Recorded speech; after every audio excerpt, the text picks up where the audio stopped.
Primetime local news, serving the Lakeland and Midwest regions. Good evening and thanks for joining us. 3 more people who tested positive for COVID-19 in Saskatchewan have died. 176 new cases are reported, including 16 in the Northwest. 12 of those are in the immediate Lloydminster area. 1,437 cases are active province-wide, with 112 in the Northwest. 129 people are in hospital, with 10 in the Northwest. 1 is in intensive care. More than 10,000 vaccine doses have been administered in the Northwest and over 98,000 province-wide. Saskatchewan has also expanded eligibility for booking vaccines to 76 years and older. Visit the Saskatchewan Health Authority website or Facebook page for more information. An auction is currently being held for a family in Hillmont who recently had to take in 4 children. We spoke with them on their story. I'm joined here now with Daniel and Cassie Budden. So could you just share your story for our viewers who may not be aware? Daniel's brother passed away the end of February unexpectedly, and he left 4 children behind, and their mother isn't able to care for them. So we went to Regina and we went and got the kids, and they're going to be staying with us and our 3 boys. So now we have 7 children. And the community has stepped up. It's been amazing. We've had donations of bunk beds and blankets and clothes and food. And honestly, I don't know what we would have done without everybody coming to help us. So it's been really amazing that way. I guess Katie Clark has started this auction to raise money for us so that we can get ourselves a vehicle that'll hold 9 people and hopefully build an addition to get another couple of bedrooms because we're stacking right now. Yeah, and how has it been adjusting for yourselves and the kids? It's pretty huge. Yeah. The kids going from city life in Regina to Little Hillmont is a pretty big adjustment for them, but I really think they're gonna like it because everyone's so kind. Like I say, the whole community is reaching out and wanting to get to know them and welcome them, and it's been really good so far. And as this auction's being held, I know you don't know much details, but what does it mean to you guys to see that this is being held for you? It's amazing. Absolutely amazing. It is. We never thought something like this would ever happen to us. And we never thought the community would reach out and help us so much. It's overwhelming. Very overwhelming.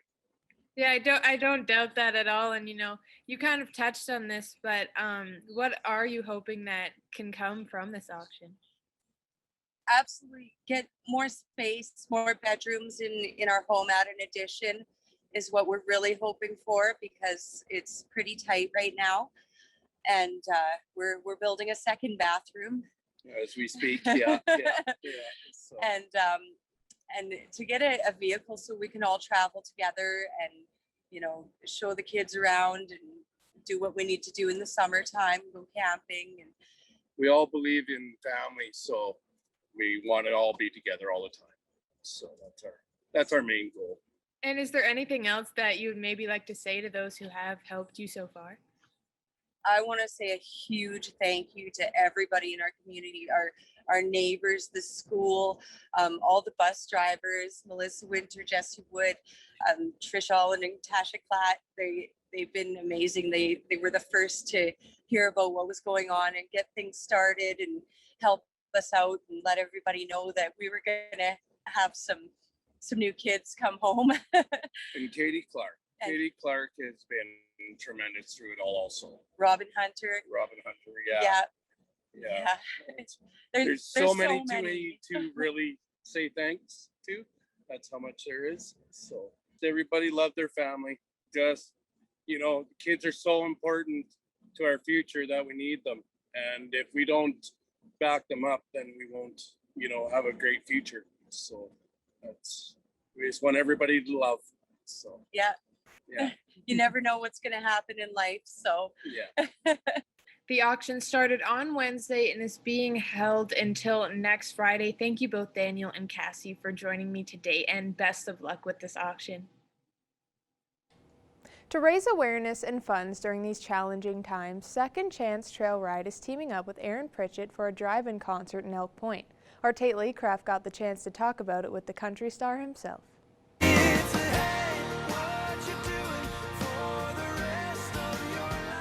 Joining me this afternoon is Canadian country music artist Aaron Pritchett. As yesterday, it was announced that he and Ray Muscle are teaming up with the Second Chance Trail Ride Society for an upcoming Tailgates and Tunes drive-in concert that will take place in Elk Point.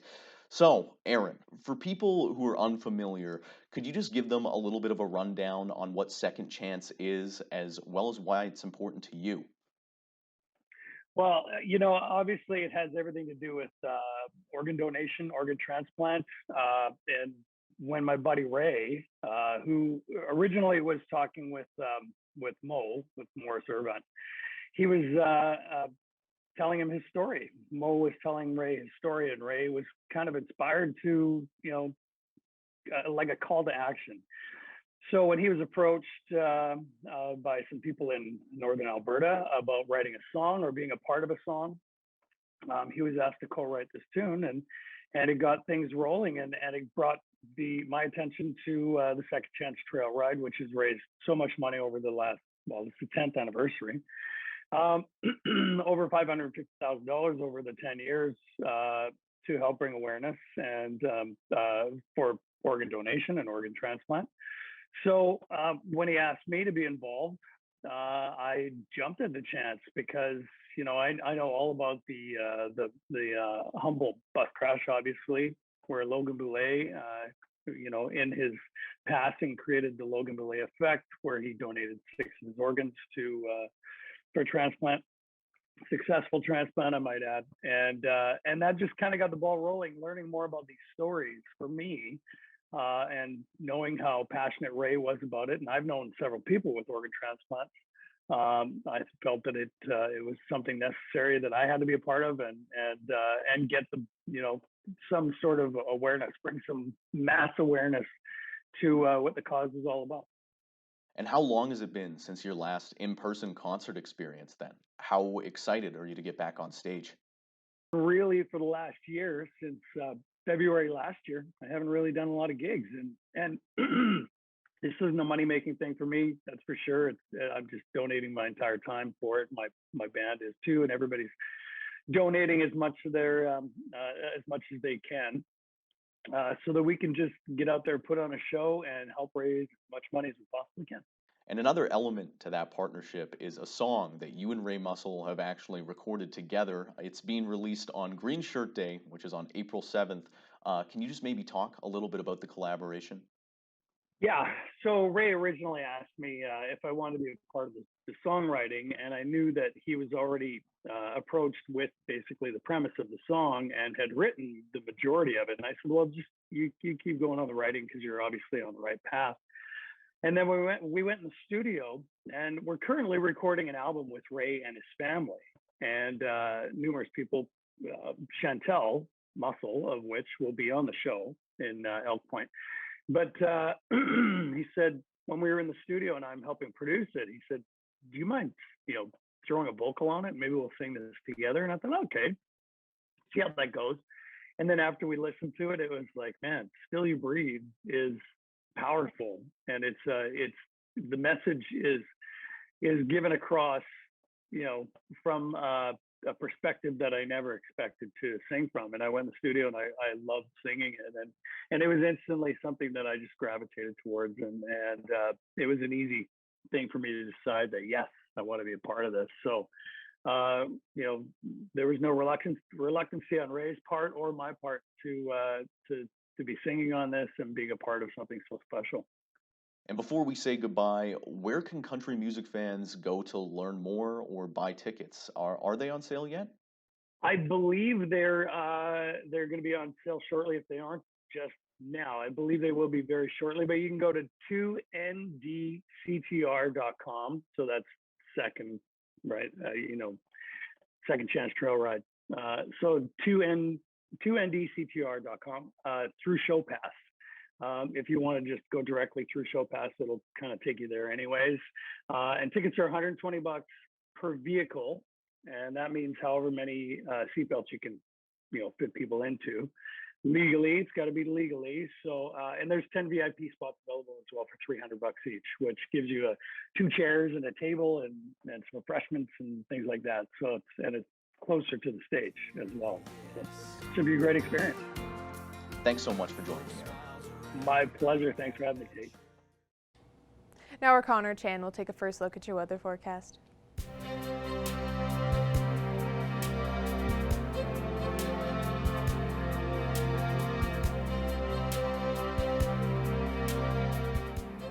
Thanks a lot, Jasmine. Very warm outside today, but we just didn't have the cloud, not the sun we wanted, but a little bit more cloud coverage than expected, but still warm nonetheless. It does feel a little bit more like 2 with the wind though, but still 5 degrees nonetheless, and we are going to gradually get a little bit warmer as we get into the weekend here. Take a look at some other temperatures in the area. Lots of 8s and 9s out west in Edmonton and Vegreville at 9 and 8 respectively. Same within Wainwright and in Provost. Macklin sitting at a double-digit 10 degrees with 5 degrees there for St. Paul, Cold Lake, Pierceland, 4 degrees for Bondyville, 6 in Lac La Biche. Looking at North Battleford and Maidstone, 3 degrees for them, as well as in St. Walburg, 6 up in Meadow Lake.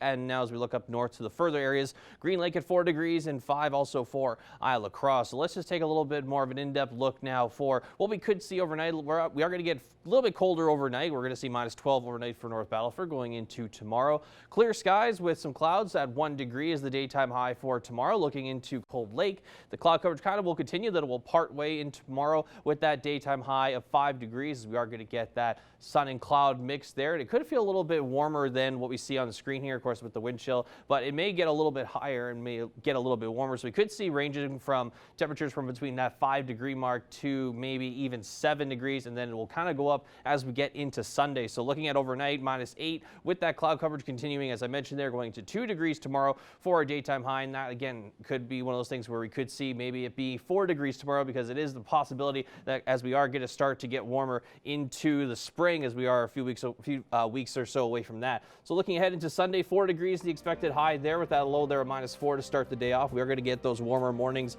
back once again. -1 the low there on Monday, and with the Monday as a daytime high, we are going to have mostly cloud coverage throughout the day with a little bit of sun on top of that. That is a look at your 3-day forecast for now. We'll have more primetime local news after the break.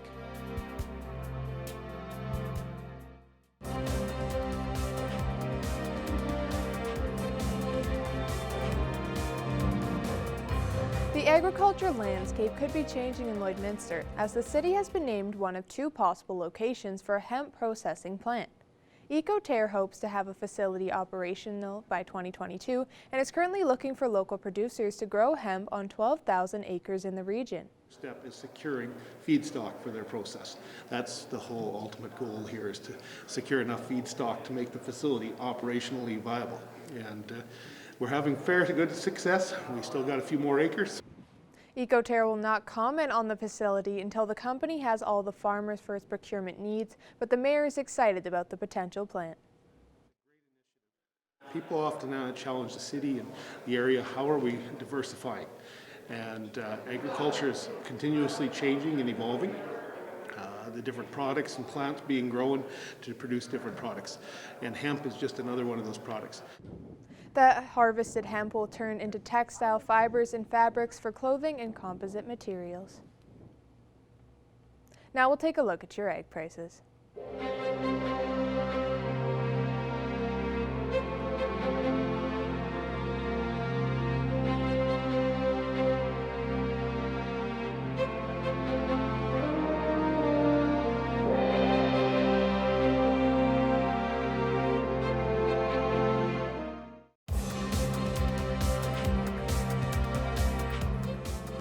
While the Lloydminster Bobcats may not be on the ice, they are on the ball when it comes to the future of the team. As Evan Kenny reports, since the AJHL paused their season in November, the Bobcats have signed multiple prospects and announced the dates for a rookie camp.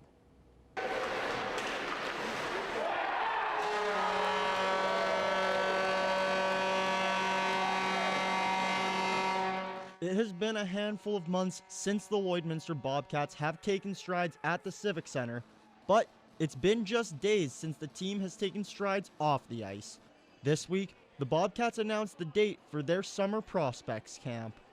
You know, we got some different scenarios laid out, just with restrictions and numbers and what that may look like, you know, on the basis of kind of the mornings and the afternoons being two completely different camps, or, you know, going through all this, I think being able to adapt to the ability to change as we go here. So, you know, we want to make sure we get our local players out and start building those relationships, and as well as players across the province and hopefully across Western Canada too, as well, to get in and you know, see Lloydminster at the same time of a potential home to be a junior hockey player at. Last season, COVID-19 shut down the plans of having a camp. Dubé says this was a tough loss for the team. Where we were in the recruiting and where we were in the stages of building, you know, the team, I think that was a big part of it. And we had things planned out a year ago from our camp in April, another camp in June, and then participating in two in May, you know, before bringing our players back into August. And you know, those were gone. And in a perfect world situation, the Bobcats would have 80 players at camp, including returning, recently signed, and invited players. You know, we'll bring everybody in, and it's every day in junior hockey is a battle. So whether it's to be in the lineup or to be up the lineup, you have to battle for your position every day. And you know, there's pillars there that we need our guys to meet, whether they're a signee, a free agent, or a returning player. Camp takes place from June 11th to the 13th. For more information on Prospect Camp, contact Nigel Dubé or Bobcats Director of Player Personnel, Andrew Gilbert. Evan Kenny, Primetime Local Sports. Now our Connor Chan will take another look at your weather forecast.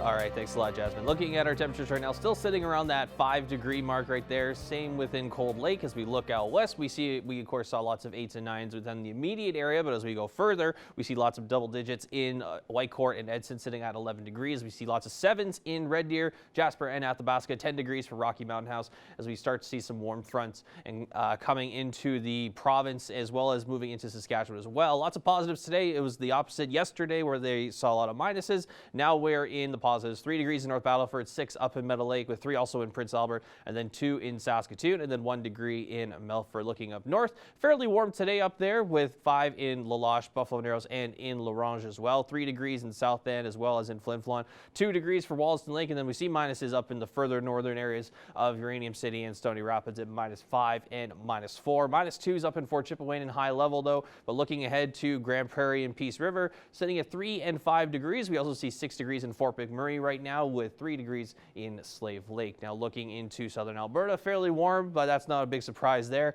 14 degrees for Lethbridge, with 13 in both Medicine Hat and in Calgary, with 7 degrees up there in Banff, and then 6 for Coronation. Now looking into southern Saskatchewan right now, they're also fairly warm, a little bit all over the place there, with 1 degree we see in Kindersley, and then 10 in Swift Current today, 8 degrees in Moose Jaw, 6 in Regina, 2 for Yorkton, and then 12 degrees out in Estevan. Now as we take a look at the rest of the country, cloud coverage mostly in Winnipeg at 5 degrees, 2 degrees for both Quebec City and Toronto, 5 in St. John's, and then 10 degrees there for Halifax as we get into the evening. 9 degrees also in Vancouver, with some cloud coverage throughout the day. As we look at the Whitehorse, -10 right now, with some flurries, and -14 all the way up there in Yellowknife. Now as we look ahead to tomorrow, as I mentioned earlier, we could see the temperatures get a little bit warmer than what you see on the screen here. Expected 2 degrees tomorrow is our daytime high, but that could change. That could range up to around the 5-degree mark. We could get as warm as that. Looking ahead into the northern areas of our region, 4 in St. Paul, Bonnyville, and Pearceland, with 5 for Cold Lake, 7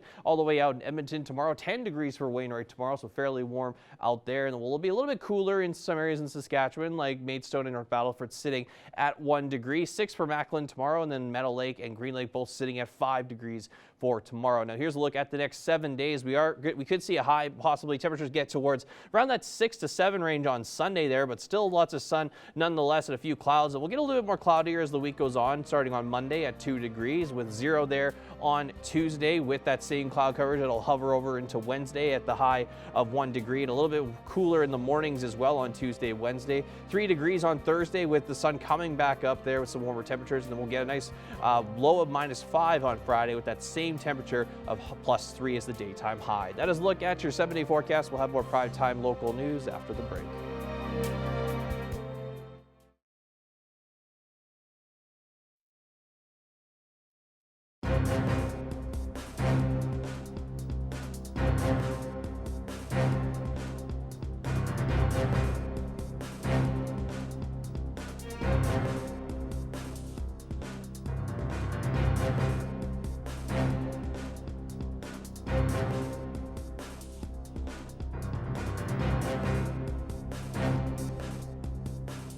I'm here with Jenna Deese, a teacher at Rendell Park Elementary School, to learn more about the initiatives students are taking to show their gratitude to essential workers and organizations. Thanks for joining us today. Thank you for having me.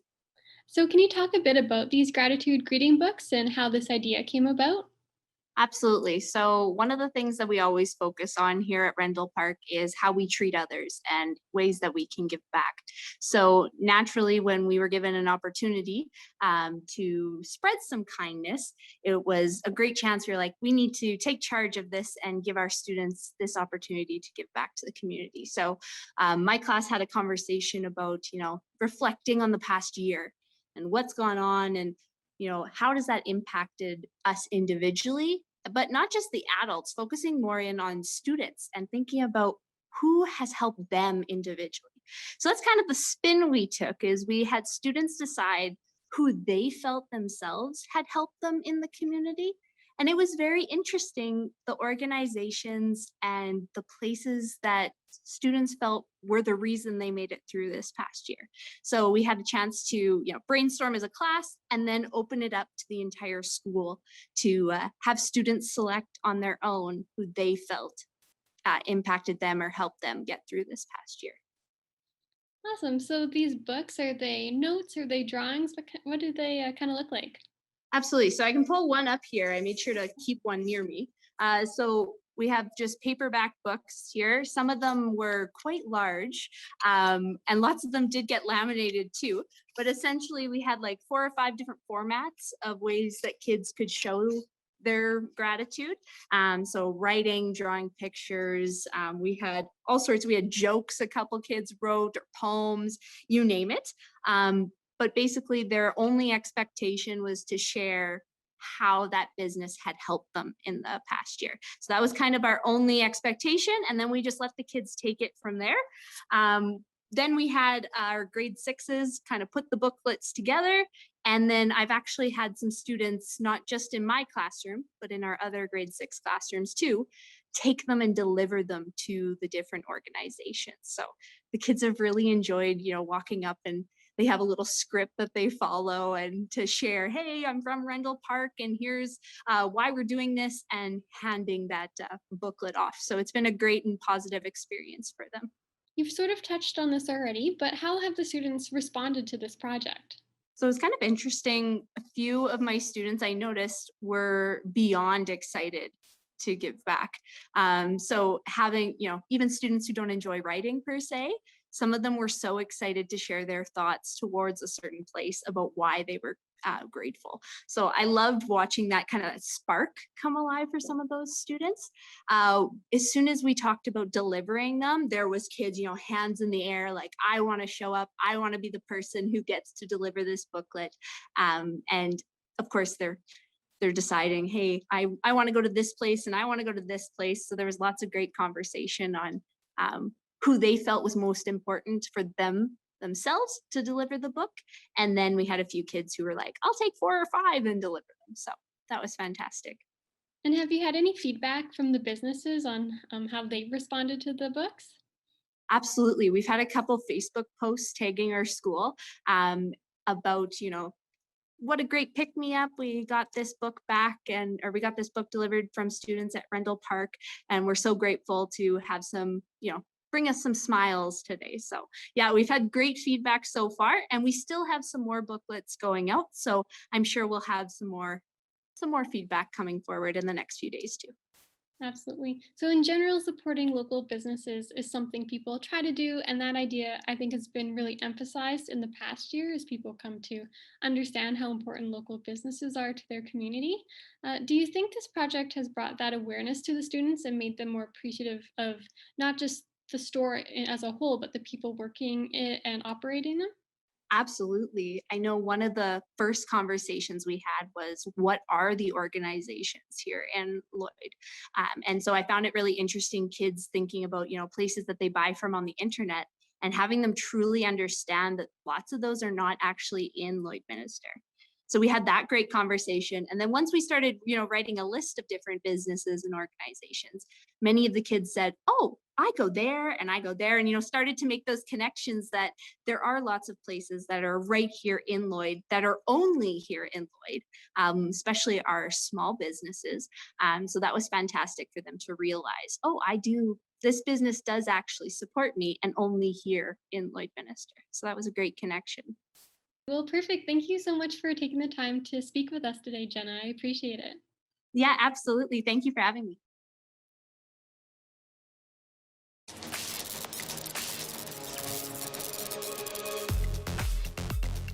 This weekend is the final weekend that Mount Joy Snow Resort is scheduled to be open, and it is going to be a fun one. Coming up on Sunday, it is Sunday Fun Day. The Rotary Club of Lloydminster is going to be on hand at Mount Joy Snow Resort. They're going to have different events, including a heads-up slalom racing. Make sure you pre-book your day passes right now through their website, mountjoyresort.com. And also on their website is where you're going to find more details and a chance to buy tickets for their fundraiser. It's the Project Magic Carpet Fundraising Steak Night. It's coming up at Thursday night and Friday night. So get your ticket, enjoy a delicious meal, and help out Mount Joy Snow Resort. And you'll be enjoying a delicious meal right here at Harvest to Home. Coming up next week, you've got an opportunity to pick up some great information and hear from some great speakers as the Lloyd X is hosting an online conference. It's called Technovate Ag, 3 days, 6 different sessions where you can learn about grain, cattle, best practices, and protecting your mental health. It's going to help you get the most from your operation. If you want to get more details or get registered, go online, LloydEXH.com. And may the luck of the Irish be with you. Coming up on Wednesday, St. Patrick's Day, that's when the Rotary Club of Vermilion is holding their grand prize draw in their Community Spirits Raffle. Tickets only $5 each, and a portion of the proceeds are going to go to the Vermilion Ice Plant. So there's still time for you to get a ticket and a chance for you to win and win big. Well, whatever you choose to do this weekend, we hope you stay safe and stay healthy.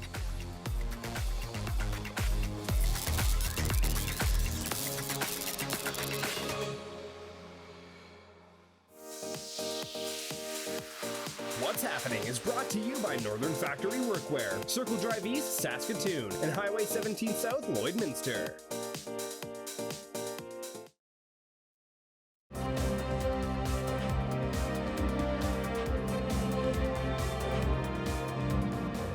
Well, joining us for the weekly entertainment panel is Abby St. John. Abby, there's a few things to talk about today. We're going to start off with photos were released online of the new Adam Driver, Lady Gaga movie with Ridley Scott called House of Gucci. We know it's going to follow the fashion icon and his wife and that kind of story on the time before his death. So what else do we know at this point about the movie? Yeah, so there was a few images that were released, and we can expect lots of extravagant outfits. Of course, we are talking about the fashion mogul. So that's going to be no question. You're going to see some fabulous outfits, and I think it's going to be beautifully shot. It is going to follow his Gucci's ex-wife and how she was tried and convicted in orchestrating his assassination on the steps of his office, where she was later sentenced to 25 years in prison. But then later it was appealed and she only had to serve 18 years and she was released in 2016. So this is going to follow kind of that story and how the relationship kind of fell apart and what led up to her decision to have him killed. Now, this is the first time that we're going to be seeing Lady Gaga on screen since 2016 when she performed in her performance in A Star is Born. So I'm very excited to see her on screen again. I adore Lady Gaga, and I think she's a fantastic actress.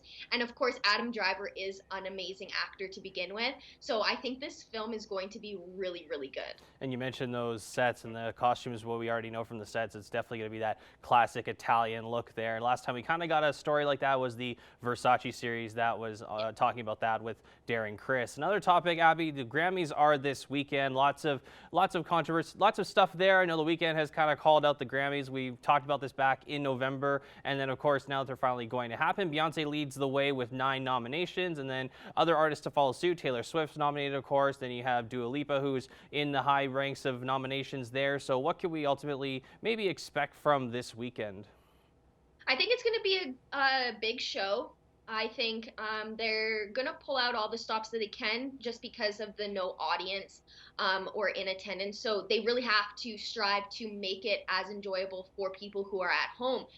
There's a ton of performances, some including Billie Eilish, BTS, Cardi B, Taylor Swift, Post Malone, Dua Lipa, and so many more other artists. So I think they're going to really heavily throw in the performance aspect, which I think that they have to, considering that there's really no audience. So those at home watching, you want to enjoy it just as much as if you were there watching it live. So I think it's going to be interesting. It's definitely going to be different, obviously, than years past. And Trevor Noah is going to be hosting. So there's probably going to be a little bit of comedy added into that as well. So I think it's going to be interesting to see what they do, how it's going to look, and, you know, where the show goes, and, you know, who will win those awards. Because like you said, so far right now, Beyonce is holding with the most noms for this year. So it'll be interesting to see who actually takes home those awards. Yeah, especially the big ones like Record of the Year and Album of the Year. And of course with the Globes, we did see with, you know, Amy Poehler and Tina Fey in 2 different locations. They did well with that. So maybe we can hopefully have Trevor Noah being as clever and funny as he is, hopefully do the same with that audience, and hopefully no major technical issues arise from the Grammys. And one of the last things to talk about, Abby, news came out with Disney this week. I know we talk about Disney, it seems like a lot on this panel, but of course they always come out with some big news. With Disney Plus now reaching, they're expected to now have 100 titles per year, as they are I believe it's very close to that 100 million subscriber mark there. So just from your perspective, how significant is this for Disney? Yeah, so they have hit 100 million subscribers. It has only been 16 months since Disney Plus itself has launched. So this is a huge deal. Disney Plus has really toppled and has kind of crushed the other streaming services over the past 16 months. And, you know, it goes to show Disney owns a bunch of companies and titles. So we all knew that this Disney Plus was going to be just a ginormous vault of movies and TV shows and original content, because Disney, they control so much. So it's going to be really interesting. And the fact that they're now going to give us at least 100 new titles per year is very exciting. Disney CEO Bob Chapek said the enormous success of Disney Plus, which has now surpassed 100 million subscribers, has inspired us to be even more ambitious and to significantly increase our investment in the development of high quality content. In fact, we set a target of 100 plus new titles per year, and this includes Disney Animation, Disney Live Action, Marvel, Star Wars, and National Geographic. Our direct-to-consumer business is the company's top priority, and our robust pipeline of content will continue to fuel its growth. So very exciting news out of Disney. You know, they had just released their new channel Star with so many new contents everywhere in the world except in the US. They have that channel on Disney Plus. So I think they're doing really amazing things, and they're expanding the service to not just for kids, not just for families. It's an all-around streaming service for everyone. So they're really doing amazing things. Yeah, they definitely are, and we are hopefully going to see those titles, and I'm very anxious to see some of those titles down the road here. Abby St. John, thanks so much. Thank you.